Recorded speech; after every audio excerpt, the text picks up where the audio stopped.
Bonjour à toutes et à tous, je suis Nicole Ewek et tu écoutes We Talk, le podcast qui transforme l'échec en réussite. Mon invité du jour, c'est Valérie Ayena. Bonjour Valérie, Bonjour Nicole, comment vas-tu? je vais bien, merci. Je suis ravie, très ravie de t'avoir sur le plateau de We Talk. Je vais te Merci. laisser te présenter et je dirai pourquoi je suis si ravie que ça. Présente-toi.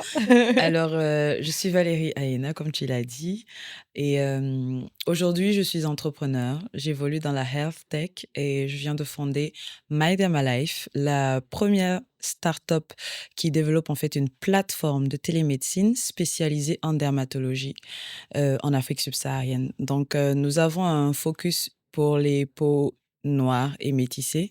Donc, nous mettons en relation tous nos patients avec des experts, dermatologues, vénérologues, trichologues et même des laséristes. En fait, c'est l'ensemble d'experts qui, eux, sont spécialistes des peaux noires et métissées.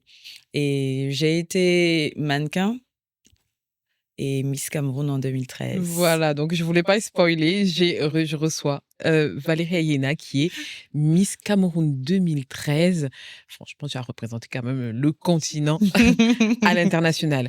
On va parler de la maladie dont tu souffres, comment tu le vis aujourd'hui en tant qu'entrepreneur et Mhm, puis des différents échecs qui ont euh, parsemé ton parcours. mhm. Mais avant ça, il y a un rituel à We Talk, c'est que je présente mes invités à travers un conte que j'écris rien que pour eux. Alors, spoiler, c'est des mots qui m'appartiennent. Tout n'est pas forcément hyper juste, mais c'est la manière avec laquelle je te perçois à cet instant. Est-ce que tu es prête à écouter ce conte? Ah, je suis prête. Bon, d'accord. Moi, j'ai hâte de te le lire. Merci Nicole. Alors, il était une fois, à Douala, ville vive et contrastée du Cameroun, une petite fille qui vient au monde sans encore savoir qu'un destin singulier l'attend. Mm. Valérie Ayena grandit dans la chaleur d'une famille qui veille, encourage, corrige parfois et qui croit profondément à la force du travail. Très tôt, elle rayonne. Il y a chez elle une beauté naturelle qui attire l'attention. Il y a aussi cette douceur innée, ce calme lumineux, mais surtout cette manière d'être au monde qui retient les regards, simple, direct et authentique. Valérie est brillante. Elle décroche ses diplômes les uns après les autres et choisit la voie de la communication. Car au fond d'elle, il y a un rêve, devenir journaliste. Après un BTS en communication, elle s'envole pour Cape Town et poursuit ses études à la City University College. C'est en Afrique du Sud. Mais parfois, la destinée s'invite là où on ne l'attend pas. Un jour, dans une rue d'Afrique du Sud, un homme s'arrête. Il s'appelle Jean Malan. Il est producteur de défilés de mode et quand il croise Valérie, il voit tout de suite ce que d'autres n'ont fait qu'effleurer, du potentiel, du charisme, une présence rare. Et il lui fait une proposition. Valérie accepte de tenter l'aventure. Elle découvre les coulisses de la mode, les castings, les podiums. Cet univers semble taillé sur mesure pour elle. Mais son visa étudiant ne lui permet pas de continuer. Vite, il faut rentrer au Cameroun. Ce qui ne devait prendre que quelques semaines s'éternise en mois. Pour Valérie, c'est un contretemps frustrant, un premier caillou dans sa chaussure. Dans l'oisiveté de ses journées, elle tombe un jour sur une annonce télévisée. Les dernières candidatures pour Miss Cameroun 2013 sont ouvertes. Elle hésite. Son père désapprouve. Mais sa mère, en silence, comprend. Elle lit dans le regard de sa fille un appel qu'elle ne peut pas ignorer. Elle décide de l'accompagner. Valérie s'inscrit. Elle est sélectionnée parmi les dernières et de fil en aiguille, elle passe toutes les étapes. Le soir du couronnement, tout bascule. Elle devient Miss Cameroun 2013. Elle est la première reine de beauté camerounaise à participer aussi à Miss Monde. Elle ouvre donc une voie. Après son règne, elle reprend le mannequinat, défile, voyage. Elle s'impose, trace sa route, puis elle devient entrepreneur. Valérie vit un conte de fées jusqu'au jour où, dans le silence de son propre corps, quelque chose se dérègle. Des douleurs insoutenables lui coupent le souffle, des médecins impuissants tâtonnent. Après de longs mois d'errance médicale, le diagnostic tombe, adénomiose, une maladie invisible, violente, intime, qui détruit en elle ce qui pourrait donner la vie.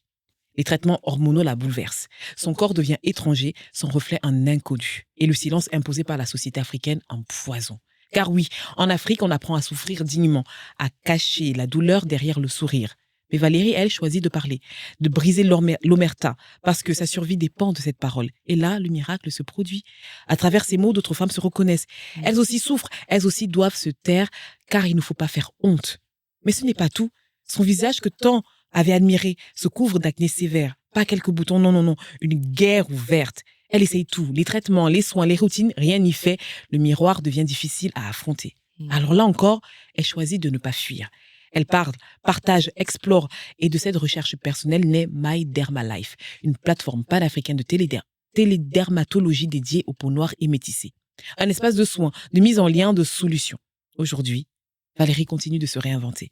Entre visibilité publique et blessure invisible, elle trace une route singulière, celle d'une femme qui ne se définit ni par ses couronnes, ni par ses douleurs, mais par ce qu'elle en fait. Chère Valérie, ton histoire est celle d'un corps qui ne ment jamais, d'un cœur qui ne renonce pas et d'une femme qui a choisi de ne plus se taire. Ce micro aujourd'hui n'est pas seulement tendu vers une ex-reine de beauté, une entrepreneure ou une survivante, il est tendu envers toi, Valérie. Celle qui a traversé la douleur et la peur de la honte pour offrir aux autres un miroir où ils peuvent enfin se reconnaître. Bienvenue dans We Talk. Ici, les cicatrices deviennent lumière et l'adversité des victoires. J'ai ému. Oh, C'est beau. merci. C'est très beau. Mais justement, mon traitement hormonal fait que j'ai beaucoup de mal à contenir mes émotions. Je t'avais quand même prévenu. Oui, tu m'as Donc, prévenue. il suffit que je sois très heureuse d'une nouvelle. Même au travail, heureusement, mes collègues aujourd'hui, ils comprennent. Et donc, j'ai des larmes qui me viennent. Donc, merci pour le récit. Mais merci à toi et je suis touchée, je suis contente en tout cas que ça te touche. C'est un cadeau que je t'ai offert. Et donc pour revenir à We Talk, ici on parle d'échec, on parle de résilience et de seconde chance. Valérie, dis-moi quelle est ta définition de l'échec? Pendant longtemps, pour moi, l'échec, c'était la fin. Oui. Aujourd'hui, l'échec, c'est la redirection, tout simplement. Parce que mes échecs à moi ont toujours montré que ce que j'avais perdu à cet instant et je pensais que c'était fini pour moi, mais ça me préparait toujours à quelque chose de encore plus incroyable, encore plus extraordinaire. Euh, Mon échec, quand je n'obtiens pas rapidement mon visa pour aller en Afrique du Sud, pour retourner justement travailler à l'international où ça se passait plutôt bien, cet échec-là finalement a été la redirection vers Miss Cameroun. Euh, Mon échec lorsque j'essaye de fonder une famille, de me marier, d'avoir mon premier enfant, cet échec-là, quand finalement on découvre que j'ai la maladie et que ça ne se passe pas bien et que tout explose avec la personne que j'aimais à ce moment-là, ben, ça m'a redirigée parce que c'est dans cette douleur profonde que My My Life est née. La Valérie d'avant, en fait, j'ai toujours su que je souhaitais fonder quelque chose. J'ignorais encore que ça s'appelait entreprendre. Oui. Et finalement, c'est dans cette adversité que mon idée d'entrepreneuriat est née. Et finalement, on s'apprête à toucher des millions de personnes. Et c'est Wow. extraordinaire parce que à l'époque, quand je rêvais en fait de fonder quelque chose et donc d'entreprendre, c'était assez superficiel ce que je venais proposer. Oui, Aujourd'hui, on vient littéralement impacter des vies. totalement. Et tu as... Et si je n'avais pas vécu ça, je n'aurais pas compris les douleurs de ces personnes. Ouais. En tout cas, excuse-moi de t'avoir coupé. Tu m'as un petit peu précédé en parlant de tes principaux échecs. J'allais te dire quel est, pour selon toi, ton échec le plus cuisant et en même temps ce que ça t'a appris. Et je comprends que... Pour moi, littéralement, c'est ça, d'avoir, on va dire, échoué, enfin, au moment où tout le monde s'attendait à ce que... I mean, j'ai la trentaine aujourd'hui et c'est bizarre que je n'ai aucun enfant et que je ne sois pas mariée. C'est très drôle parce que Je je te suis rassure, tu n'es pas un tombée... oiseau rare. J'ai la quarantaine, je n'ai pas d'enfant et je ne suis pas mariée. Voilà. Et en fait, ce qui est drôle, ce qui me fait rire, c'est que je suis tombée sur une vidéo qui m'a été envoyée par une sœur qui est ivoirienne. Elle s'appelle Aude-Marie. Et Aude-Marie m'envoie et me dit, mais Val, vous au continent, vous êtes quand même extraordinaire. Donc, dans la vidéo, on voit un Camerounais, il serait coach, je sais pas, qui s'exprime et qui dit, si vous voyez une femme qui est belle, qui a 30 ans et qui n'est pas mariée, qui n'a pas d'enfant, c'est qu'elle est folle, c'est qu'elle est malade mentale, elle souffre d'une maladie mentale, etc. Et donc, du coup, mon amie était choquée de voir ça. Et c'est pour dire à quel point, dans la société camerounaise, cela semble être un échec cuisant. Et donc, moi qui ai grandi, qui suis née au Cameroun, voilà, c'était comme si j'avais échoué quelque part. À un moment donné, On a des oncles et des tantes qui disaient que mais nous aussi on mange la dot quand, etc. Donc il y a tout ce poids-là. Donc pour moi, je m'étais dit, ah, j'ai fait une belle carrière, j'ai réussi, j'ai en fait atteint des milestones qui étaient intéressants pour un humain. Donc je me suis dit, ok, il est temps que je trouve un mari qui voudra bien de moi et donc on fonde notre petite famille, etc. Sauf que c'était pas le plan de ma destinée, tout simplement, tu vois. Et donc cet échec-là, finalement, il a conduit à un univers dans lequel je me suis enfin trouvée. C'est beau ça. Mmh. Donc, est-ce que dans ton parcours, est-ce que tu as entendu des gens, quand tu as commencé à parler de ta maladie, te dire: «Tu es belle, tu as du succès, de quoi tu te plains?» Ça, c'est une chose que j'entends tout le temps. C'est particulier parce que du fait d'avoir je pense, de par mon éducation, je suis quelqu'un qui essaye toujours d'évoluer sans faire trop de vagues. J'ai toujours évité les problèmes, on va dire, de manière générale. Mais des fois, ça renvoie presque l'impression que tout est facile pour moi, que ça se passe comme ça, c'est rose, c'est you, you, you, et ça va bien. Mais la vérité, c'est que je reçois, oui, des remarques, des attaques. Au début, ça faisait vraiment beaucoup mal, mais aujourd'hui, un peu moins. Like, j'ai l'impression que plus je suis en accord avec moi-même, tant que je regarde cette femme-là dans le miroir, et que on est en phase, elle et moi, parce que à la fin, hein, Nicole, on peut faire semblant d'être parfait, de tout bien réussir. Quand le soir, on n'est pas en paix avec soi, on n'a rien compris à la vie, on n'a pas réussi, tout simplement. Exact. Donc, oui, je reçois ce genre de commentaires souvent, mais j'ai appris à ne pas les prendre en compte. Mais c'est un exercice, il faut de la pratique. Oui, et les gens oublient que derrière un réseau social, il y a un être humain Oui. et que ce n'est pas parce qu'on est derrière un écran, derrière, son téléphone, que cela nous donne le droit de poser un jugement sur la vie de la personne qui choisit de s'exposer. Oui. Donc, moi perso, enfin, je lance un appel, hein, c'est faites attention vraiment aux commentaires que vous laissez parce que il y a un être humain avec un cœur, avec un cerveau et que ça blesse. Pour moi, les commentaires sur les réseaux sociaux ont été, un des facteurs, on va dire, amplificateurs de la situation, du mal-être dans lequel j'étais déjà. Parce que l'adénomiose, justement, s'exprime par des symptômes assez particuliers, comme je l'expliquais. Mmh. Hem Tu as non seulement le ventre qui est tout le temps ballonné ou presque, donc du coup, quand j'apparaissais en public, les gens ont commencé justement en commentaire, sans m'avoir posé la question, ont écrit: «Ouais, félicitations, enfin, elle va attendre un bébé. Enfin, on va voir son enfant», et cetera. Donc mais ils n'ont pas réalisé à quel point c'était horrible. C'est l'une des raisons pour lesquelles j'étais obligée de parler, parce que ça devenait hyper lourd pour Oui. moi d'avoir des messages où je recevais des félicitations. Lorsque c'est arrivé jusqu'au niveau de la famille, quand un jour le petit frère de ma maman appelle pour dire que, mais parce que ma maman, elle est bassa. Ah ben, t'as dit là, apparemment Valérie est enceinte, etc. Donc, c'est là que j'ai compris que c'était chaud. Du coup, ma mère lui dit, mais tu as vu ça où? Qui t'en a parlé? Il dit, j'ai vu ça sur Facebook. Ouais. C'est là que, quand maman lui a dit, mais non, Valérie est malade, etc., etc., il dit, ouais, Asia. En fait, c'est là que j'ai compris qu'il faut que je parle. Oui. Mm. D'accord, donc c'est ça qui a été le déclic.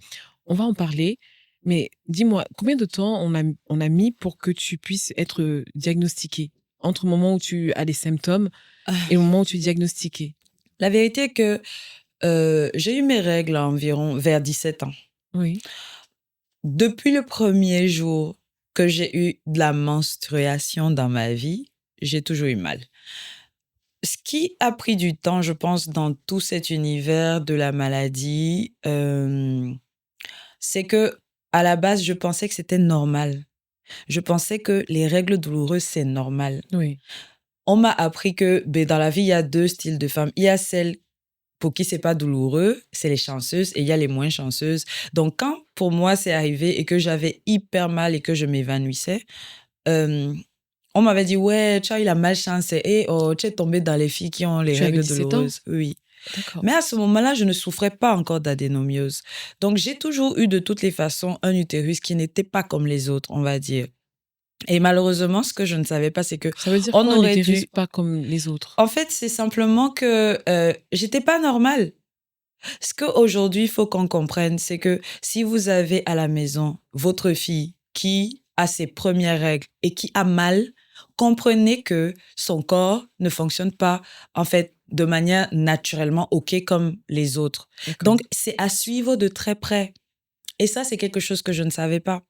OK, je faisais la traditionnelle visite, on va dire annuelle un peu, Mmh. chez la gynécologue, etc. Où mais moi, quand j'allais là-bas, je vérifiais juste, est-ce que je peux faire des bébés? On me disait, oui, tu peux faire des bébés. OK.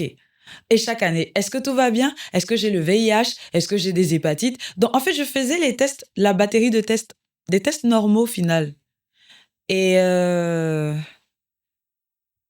ce qu'il fallait faire depuis le départ, c'était en fait de suivre de près ces problèmes-là, Ouais, ces cette symptômes, douleur, parce ouais. que les femmes peuvent faire de l'endométriose à partir de 8 ans.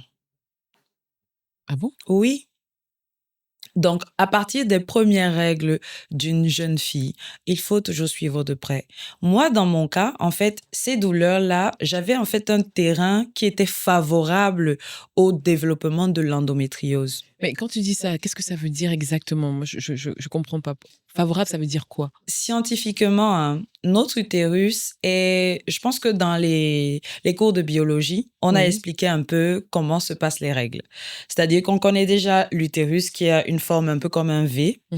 avec ses ailes qui sont donc finalement les ovaires et donc les ovules qui vont être produits à chaque fois qu'ils vont passer par les trompes de Fallope et venir à l'intérieur de l'utérus.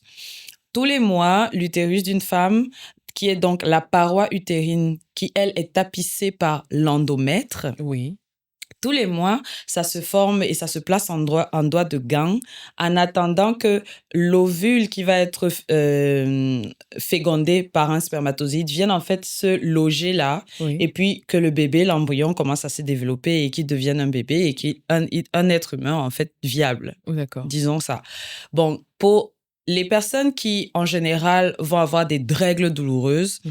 potentiellement, ce sont celles dont justement leur endomètre, ce qui tapisse donc la paroi utérine, ne se comporterait pas comme un endomètre normal. D'accord. Du coup, les femmes qui, elles, vont faire de l'endométriose, ce sera les cellules de l'endomètre qui vont sortir de l'utérus et se développer dans les autres organes du corps de la femme. D'accord, donc en fait, on sécrète naturellement de l'endomètre? Oui, c'est en fait l'endomètre est là, on est né avec, ça fait partie. On a besoin de ça, c'est D'accord, normal, ça fait partie de notre corps humain. OK, Et sauf que parfois il se comporte bien ou pas bien, tout OK. simplement. Et dans le cas de l'adénomiose alors, l'endomètre, il est touché, ce sont des cellules qui, elles vont pousser à des endroits où elles ne sont pas censées se développer et ça va donc gonfler et c'est ça qui va faire cette douleur-là. Donc c'est hyper douloureux. Donc, endométriose, l'endomètre, les cellules là, elles vont sortir, donc aller se balader dans le reste du corps, on va dire, de Oui, la femme. Et l'adénomiose, c'est à l'intérieur même que ça reste de l'utérus, oui. mais encore une fois, l'endomètre est touché. Et l'une des raisons pour lesquelles c'est délicat, c'est parce que ça affecte au final, à la longue, la fertilité de la femme qui est malade ou qui est touchée. Parce que pour plusieurs raisons. D'abord à cause des symptômes, on va dire les symptômes de base qui sont donc les douleurs. Lors des rapports sexuels, vous avez mal. Vous n'avez pas besoin d'être dans une position extraordinaire pour avoir mal. Mmh. C'est-à-dire que juste une pénétration naturelle va vous causer de très fortes douleurs, ce qui D'accord. finalement est malaisant pour vous et même pour le partenaire. Euh, Au-delà de ça, ce qui se passe aussi, c'est que ces cellules finalement qui tapissent de manière très désordonnée votre paroi utérine peuvent causer la difficulté de nidification en cas d'ovule qui soit fécondé. D'accord. Et toutes ces informations, c'est vraiment de la recherche personnelle OK. de à force d'essayer de comprendre ce qui m'arrivait, c'est comme ça que j'ai pu lire, etc. Donc, je parle sous la réserve que les personnes qui nous écoutent puissent demander l'avis d'un Le médecin. médecin, oui, bien sûr. Et donc, au moment où tu as le diagnostic, il tombe, est-ce que tu te sens soulagée parce qu'enfin tu as un nom sur ce dont tu souffres? Est-ce qu'il y a un soulagement? En fait, pour moi, il n'y avait pas de soulagement. Pour moi, c'était le début de mon frère. Pourquoi j'ai la malchance comme ça? Entends, d'accord. J'étais dépassée. J'étais genre, mais pourquoi? Like, j'ai tout bien fait. J'ai attendu, j'ai vécu tout le temps. J'ai attendu d'avoir, c'est-à-dire que mon chéri à moi, j'ai pas voulu faire le désordre. J'ai attendu tout ce temps pour que finalement, ce que je pensais être le meilleur moment, puis finalement, ça ne soit pas le moment du tout. Waouh, C'est la sensation que j'ai eue et je pense que c'est l'une des raisons qui m'a fait me retrouver dans la profonde détresse émotionnelle dans laquelle je me suis retrouvée après. d'accord, OK. Donc tu nous as expliqué que, heu, au Cameroun, quand on a 30 ans, plus de 30 ans et on n'est pas marié, on n'a pas d'enfant, c'est compliqué It's a big deal. et les gens s'emparent de ton image, ils décident de communiquer à ta place sur qui tu es. Tu décides à ce moment-là de reprendre le pouvoir Exact. sur ta parole, sur ce dont tu souffres et tu échanges. Oui, Quand tu reçois les premiers commentaires de femmes, d'autres femmes qui te disent: «Moi aussi, je me reconnais». c'est le début de la guérison. D'accord. Parce que je passe de... Je, je n'avais jamais entendu le nom là, adénomiose. Je n'avais jamais entendu ce mot. Je connaissais l'endométriose parce que, justement, de par ma douleur, les douleurs récurrentes, etc., j'ai eu la chance d'être suivie au Cameroun par la très excellente docteure Bell Ernestine. Et c'est elle, en fait, qui m'avait dit, tu as une tendance vers l'endométriose, on va gérer un peu comme ci, comme ça. Elle m'avait mise sous pilule contraceptive, donc ça a aidé quelque part à balancer un peu les hormones qui, quelque part, finalement, viennent aussi impacter fortement le développement de ce type de maladie. Oui. Et donc, je connaissais l'endométriose, mais l'adénomiose, je n'avais jamais entendu ça. D'où le sentiment que c'est voilà, comme Pourquoi la mal moi? oui. C'était ça la première question. Est-ce qu'aujourd'hui, tu pardonnes à ton corps? Oui, oui, beaucoup, beaucoup, tellement. Qu'est-ce que tu lui dis aujourd'hui à ton corps? Que, ouais, merci parce que tu m'as permis de me lever et de faire le podcast We Talk. Merci parce qu'avant, je ne comprenais rien. En fait, depuis longtemps, il me parlait Oui, et je ne le comprenais pas. Et maintenant, depuis que je le comprends, mais on est en phase. oui et parle-moi un peu de cette, de ce conflit que tu as eu entre toi et ton corps. Le conflit, la vérité, c'est qu'il est là tout le temps. Oui, Parce que, comme je l'explique, mes mois, c'est tous les mois. Donc, chaque mois qui a 30 jours, je vais avoir 20 jours de paix et 10 jours de douleur. Et avant, dès que ça commençait, j'étais en mode... Donc, je ne savais pas quoi faire. mmh, Aujourd'hui, quand il m'a donné mes 20 jours, je lui ai dit merci. Merci oui, pour les 20 jours-là. Bon, les 10 jours qui vont entrer, donc j'ai fait le concept de marée haute, marée basse. oui, Donc, quand je vais entrer dans la marée basse, je lui dis, OK, on est ensemble, je suis avec toi. Donc, une des choses qui était surtout difficile, c'était l'émotionnel. d'accord.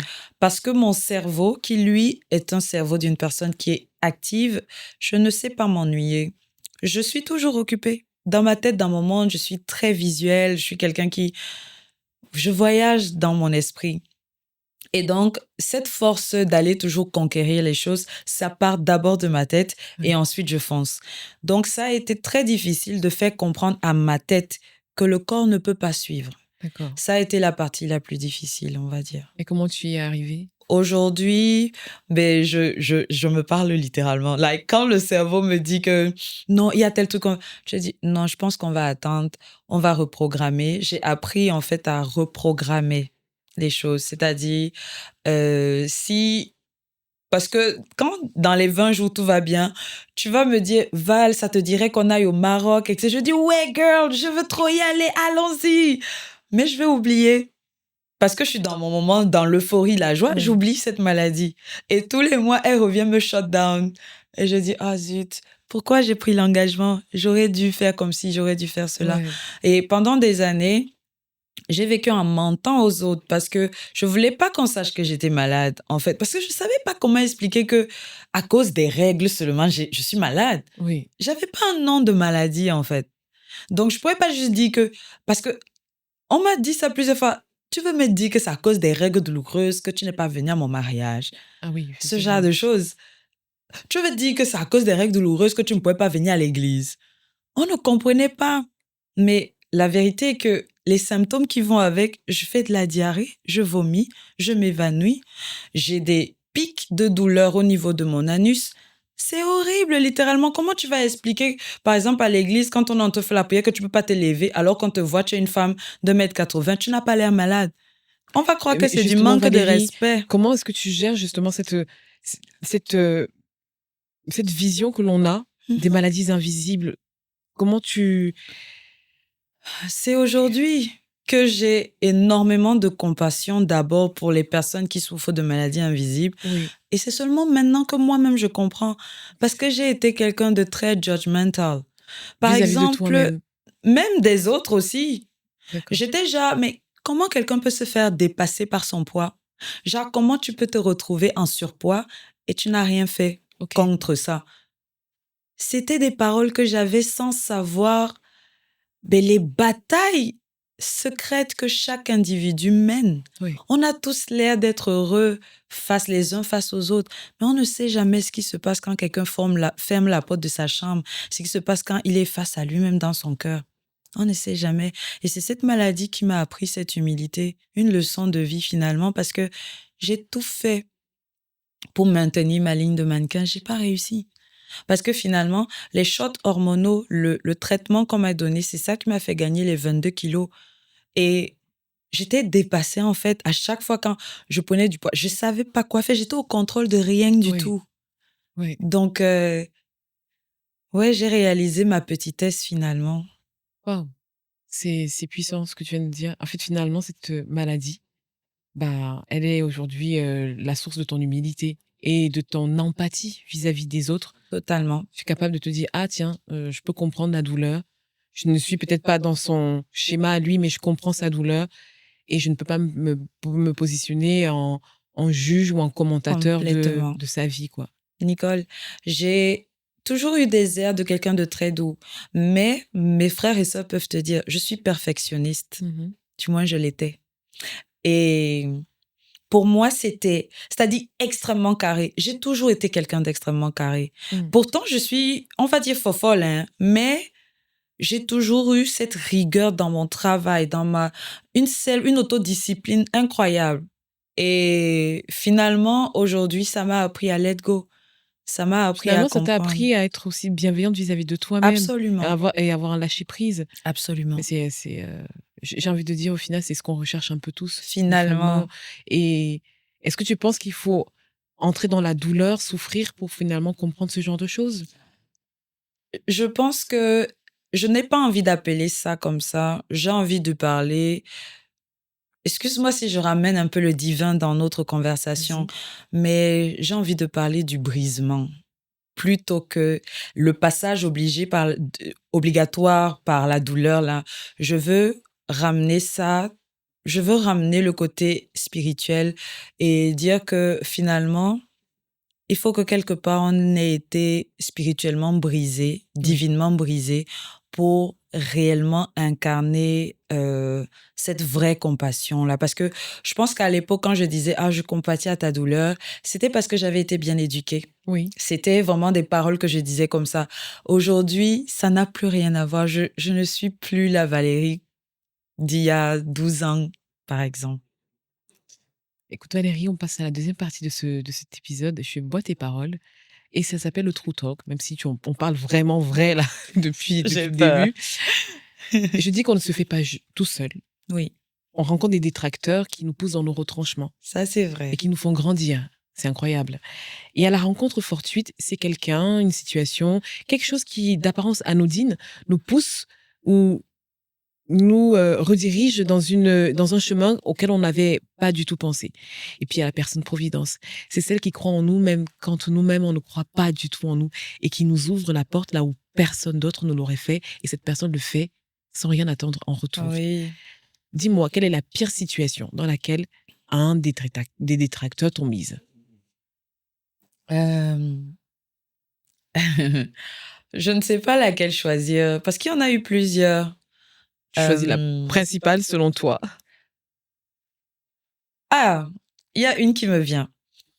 Alors, au Cameroun, où j'ai grandi et où je vivais à ce moment-là, j'ai j'ai terminé mon sacre de Miss Cameroun, mon règne de Miss Cameroun, et j'ai eu l'opportunité de travailler aux Émirats arabes unis. Donc, je vivais à Dubaï et je travaillais là-bas. Et il y avait à l'époque aussi un personnage public qui avait fait une sortie sur les réseaux et qui avait dit que elle prétend être mannequin, pourtant elle est à Dubaï. On sait très bien ce que les filles vont faire à Dubaï, etc. Si elle était mannequin, on l'aurait vu défiler à la Paris Fashion Week. La même année, j'ai fait ma première Fashion Week de Paris. Et ça, c'est un beau pied de nez, comme on les aime. Comment tu as eu le contrat avec la Fashion Week? Mais j'avais été à Dubaï, justement, j'avais eu l'opportunité de travailler sur la collection Cartier qui s'appelait Collection Cactus. Mm. À la base, ça devait être un simple édito. Et donc, j'étais partie dans le désert avec toute une équipe et j'avais porté ces magnifiques pièces, des pièces incroyables. Et on avait fait de très de très beaux tableaux. Oui. L'édito est parti à Londres et ils ont tellement aimé que finalement, c'est devenu une cover d'un magazine qui s'appelle Y ou W Magazine. Quand l'édito finalement est arrivé sur Paris, il y a une dame qui s'appelle Yola qui avait vu le dit édito et c'est comme ça qu'elle m'a contactée et m'a dit « Ça vous dirait, Valérie, de travailler à Paris ?» J'ai dit « Enfin, bien sûr, qui C'est dirait non ?» Paris. Et c'est comme ça, en fait, que j'ai eu l'opportunité de venir. Cependant, j'avais raté un moment très important. C'était le casting Jean-Paul Gaultier parce qu'on m'avait refusé le visa au Cameroun. Et certainement, il y a une redirection derrière. Finalement, la redirection est venue où j'ai demandé donc le visa pour aller en Espagne. Et quand j'arrive en Espagne, on m'accorde le visa donc pour l'Espagne. Je passe par l'Espagne et là-bas, ben, je vais rencontrer une personne qui finalement va énormément représenter une sorte de soutien parce que lorsqu'il y a eu Covid, ben, je me suis retrouvée sans travail, etc. C'était finalement cette rencontre-là qui m'a permis, on va dire, de survivre pendant la phase de Covid, etc. Donc oui, encore là, c'était de la redirection. Waouh. Donc, je passe par l'Espagne, ils m'accordent le visa. Oui. J'arrive donc à Paris et finalement, je travaille sur le défilé Ziad Nakad et sur lequel l'éditrice du Amina Magazine à l'époque m'avait repéré. C'est comme ça qu'elle me fait ma cover du Amina Magazine ici à Paris. Oh. Oui, Donc, comme quoi, comme quoi. ce qui semble être négatif, finalement, Oui. c'est un cadeau, comment dire ça? Un cadeau, on dit postpone, Oui, postpone, oui, c'est exactement, c'est remis à plus remis à tard. plus tard. Mhm. Parle-moi de ta rencontre fortuite et comment elle s'est manifestée. Tu sais, la rencontre, ça peut être une personne, une conversation, je sais pas, la personne ne s'en rend même pas compte. Et ça change un petit peu la redirection de ta vie. Finalement, c'est ce garçon que j'ai tant aimé et que j'ai cru qu'il serait mon mari. Oui. Ce sera cette rencontre-là parce que la première fois qu'on se rencontre, c'est à un mariage. Et quand je viens m'asseoir à sa table, il pense en fait que je l'ai repéré et que je viens pour le draguer, alors que pas du tout. Et donc, il me demande si je sais qui il est. Je lui ai dit que franchement, non, je ne sais pas. Et donc, il me raconte tout ce qu'il fait, etc. Je dis, oh, waouh, d'accord, bravo. Mais moi, j'étais juste souriante, je calculais pas vraiment. Oui. Et finalement, il me dira des phrases que, quelque part, j'avais oubliées. En fait, ce sera cette rencontre qui va me reconnecter à mon être profond, à la combattante que je suis, à Oui, la femme qui n'a pas peur de se lever et de parler. Parce que pendant plusieurs années, un processus d'environ 10 ans, je me suis auto-censurée. oui, Je voulais justement être la fille parfaite, la femme parfaite, pour avoir la chance qu'on m'épouse, en fait, finalement. Je voulais pas faire de vagues, je voulais jamais me retrouver dans un mais d'où scandale. te venait cette peur-là de... Mais parce que je voulais faire un beau mariage. J'avais déjà mon plan. Je t'ai dit que je suis perfectionniste, Ah oui. Nicole. Je m'étais dit que non, je fais le mannequinat jusqu'à temps. Et après ça, je fais mes bébés. Après, je trouve un mari. Je veux un homme qui n'a pas d'enfant. Je veux comme ça. En fait, tout Ta, était... ta bucket Ah list, ouais, ouais, ouais. bien faite et... C'était comme ça. Ah oui, Oui. d'accord. Et donc, finalement, il me rappelle en fait que au fond, je suis quelque part un peu insolente. Mais j'ai tellement voulu cultiver la perfection que finally, maybe I was fake at some point. Peut-être que finalement, à vouloir trop intégrer justement ma définition et ma vision de la perfection, je suis même peut-être devenue quelqu'un d'assez superficiel finalement et sans profondeur. Oui, Donc, ce sera lui on ma va lui dire rencontre. merci. Oui, et je le lui ai Pour... dit en plus. J'ai eu Oh, l'opportunité de lui dire merci la semaine dernière. oh, c'est beau ça. Et ta personne providence. Oh, c'est une femme. Et je vais dire son nom. Oui, Elle s'appelle Laïssa Mouen. Elle a fondé Kinaya Ventures et c'est la personne, là j'ai l'émotion qui monte parce que elle, elle a vu la Valérie de demain quand moi je n'arrivais même pas à la voir. waouh. Mm. Ah, c'est beau ça. C'est incroyable. C'est incroyable. Finalement, c'est ma grande Tu me sœur. donnes... Non, parce que je te jure, c'est quelqu'un d'incroyable. Ouais, C'est l'une des plus belles rencontres de ma vie. ça me donne le frisson. Mm. Waouh, c'est beau. Tu es émue. En tout cas, merci Laïssa Mouen. Je J'espère que je t'assure. pourrai te rencontrer un jour.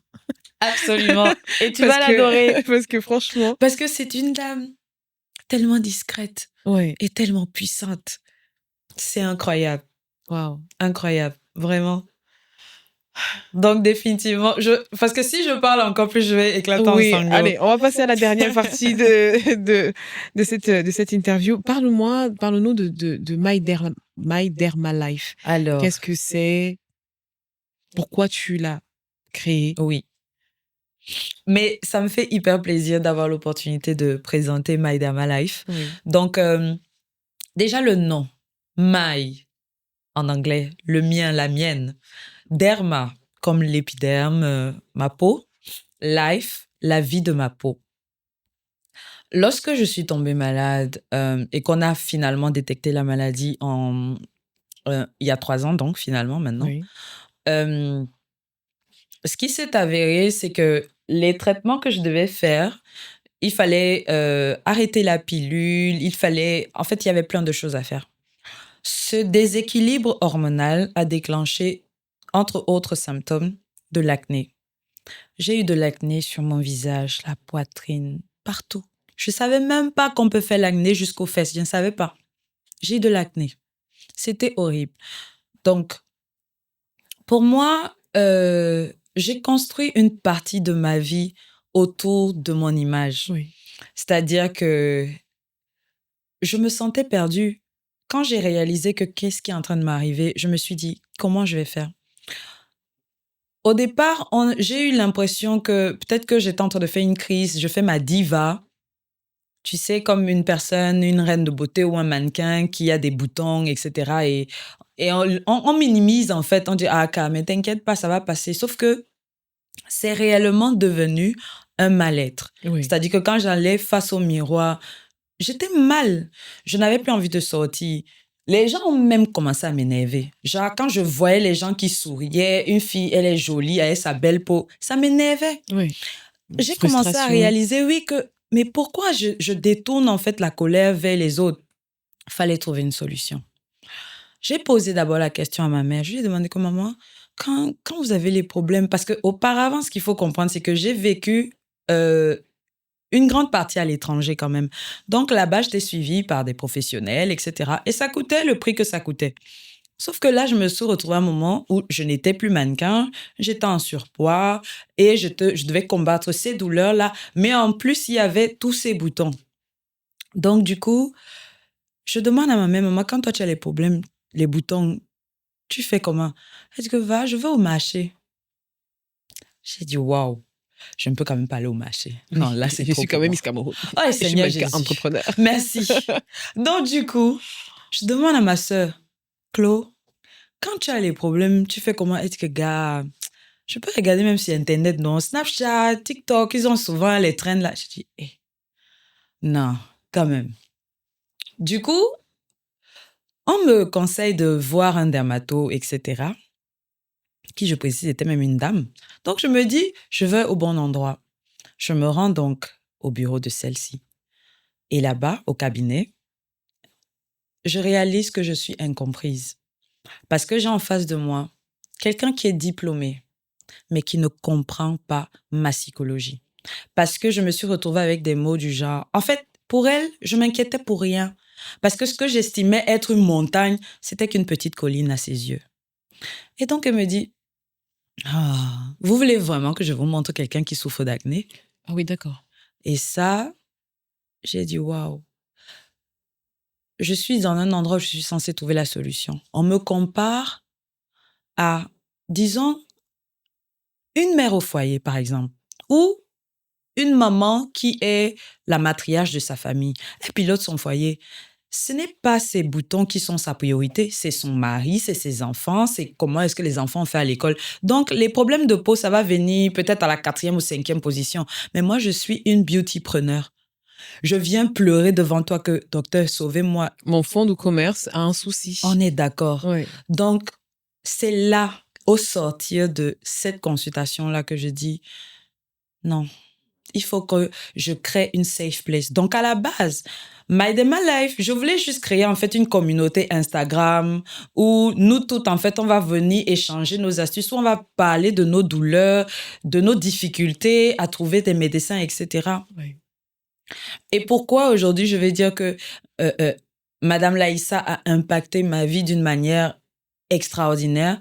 C'est parce que quand je lui en parle, elle me dit que mais là, tu tiens en fait ton idée d'entrepreneur. Qu'est-ce qui fait un entrepreneur à succès au final? C'est de réussir à comprendre un pain point dans la vie des personnes et d'apporter une solution. C'est comme ça en fait que ça marche. Et c'est là que je dis, oh waouh! Donc on peut être plus qu'une communauté, juste like, on peut carrément être un espace de, on peut sauver des vies littéralement. C'est donc comme ça que je commence à poser des questions au sein même de ma communauté. Et je récolte des avis incroyables, favorables. Et c'est ça qui me donne le courage de me lancer. Et c'est pour ça, en fait, que chez My Day, My Life, on comprend parce que j'ai vécu le Oui, truc. exact. On comprend les C'est- douleurs des femmes. Donc, en fait, donc tu dirais que My Derma Life, c'est un peu aussi ta guérison? Complètement, pas un peu. C'est la chose qui m'a redonné la joie de vivre. Oui.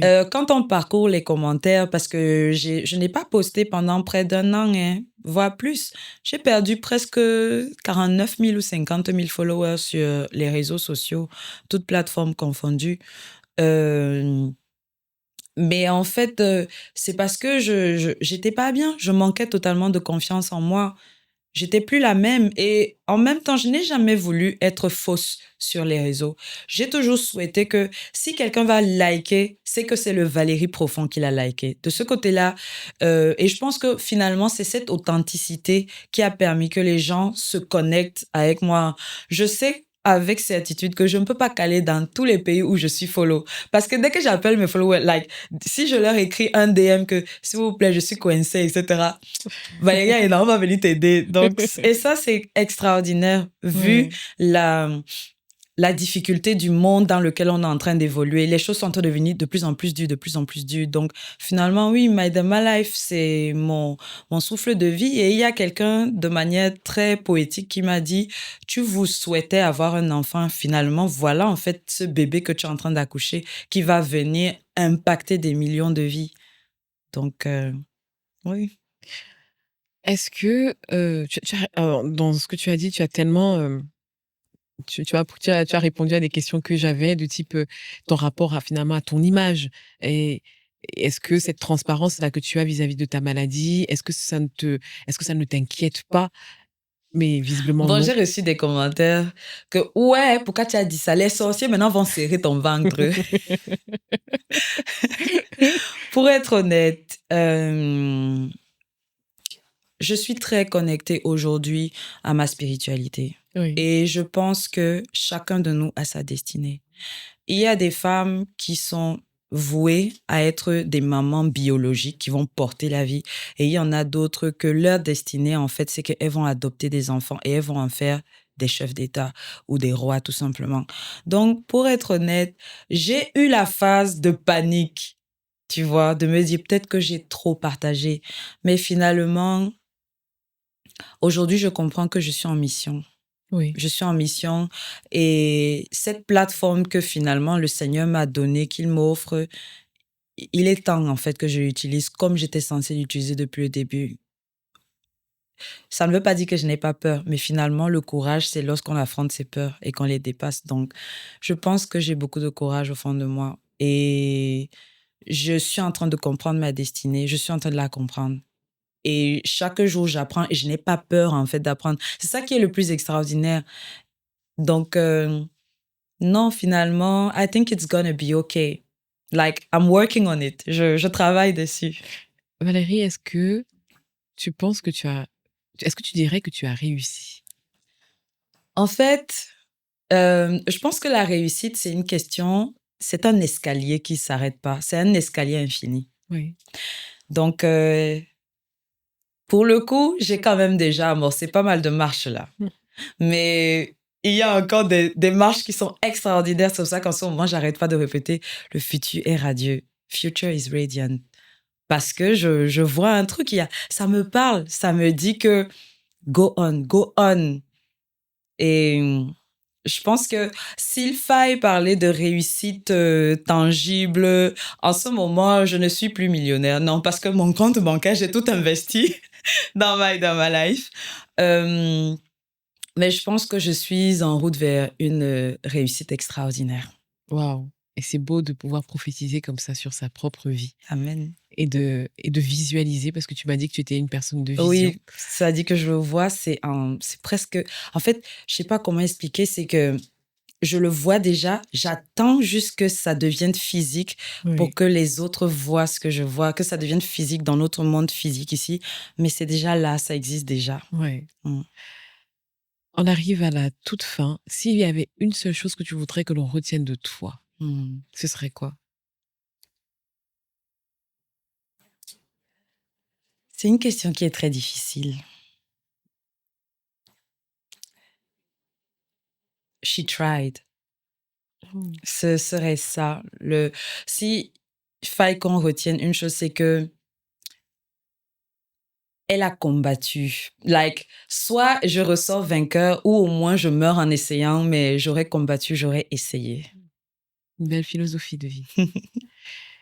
Un message que tu veux faire passer aux jeunes filles Alors, qui peut-être aujourd'hui traversent, ce que tu vis et qui, ne sont pas accompagnées, mon voilà. message serait résilience. Le mot. Ouais. C'est-à-dire, pour celles qui nous écoutent, qui nous regardent à cet instant, qu'au sortir de cette conversation, elles prennent un dictionnaire. Aujourd'hui, on a l'intelligence artificielle qui est accessible. Qu'elles demandent à ChatGPT, qu'elles demandent à Gemini, qu'elles demandent à Claude, peu importe. La résilience, le concept, la résilience, qu'est-ce que c'est? Et de réussir, du moins d'essayer de l'incarner chaque jour dans leur vie. Être résilient, être résiliente. Parce que c'est cette résilience qui fait que je sois à cet instant face à toi.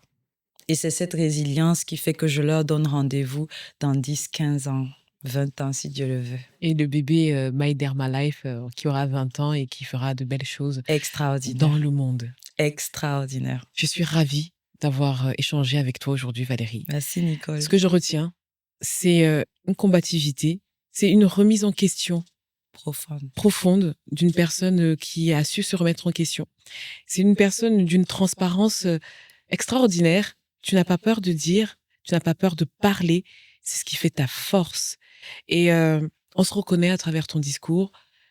Des personnes vont se reconnaître, se sont déjà reconnues, d'où My Derma Life, qui est aujourd'hui ton bébé. Je ne sais pas, on n'en a pas parlé, si il y a encore une infime chance que tu en aies par voie naturelle, mais tu as déjà un beau bébé avec toi et un bébé qui va impacter le monde. Et tu en as conscience, mais avec une si belle humilité, cette aura qui te couvre et qui te Merci. précède quand tu es dans la pièce. En tout cas, merci pour cet échange. Merci pour la force que tu me donnes à moi. Tu as également, tu m'as enseigné sur la maladie. Tu m'as enseigné sur les mœurs au Cameroun et je comprends aussi le fait que, bah, ce côté où je ne suis toujours pas mariée, je n'ai pas d'enfant, qui m'a profondément, fait mal dans ma vie et m'a mise dans une grande dépression, détresse. Mmh. Bah, ça vient de là, de cette culture, de cette éducation qui est nôtre. Merci Valérie. Est-ce que tu peux regarder la caméra et dire pourquoi est-ce qu'on devrait écouter cet épisode? Alors, je pense que cet épisode sera intéressant si vous aussi, à un moment donné de votre vie, vous avez eu l'impression d'évoluer sur une trajectoire qui n'était pas la vôtre, mais que peut-être à ce moment-là, vous n'étiez pas assez courageux pour endosser justement celle qui est réellement votre destinée profonde. Merci Valérie. Cet épisode prend fin. Merci d'avoir écouté. Partagez-le. Je pense qu'il y a énormément de personnes qui sont dans cette détresse médicale, qui ne savent pas ce qu'elles vivent et qui ont besoin d'entendre ce type de discours. Ou, comme elle a dit, toute personne qui vit quelque chose de difficile et qui se demande comment il va pouvoir se relever pour continuer d'avancer. Ayez des rêves, mais surtout, réveillez-vous pour les accomplir. Cet épisode est disponible sur toutes les plateformes, Deezer, Spotify, Apple Podcasts, YouTube. Rejoignez la communauté WeTalk sur Instagram, LinkedIn, TikTok. J'ai hâte de vous lire. À très bientôt. Prenez soin de vous. Bye bye.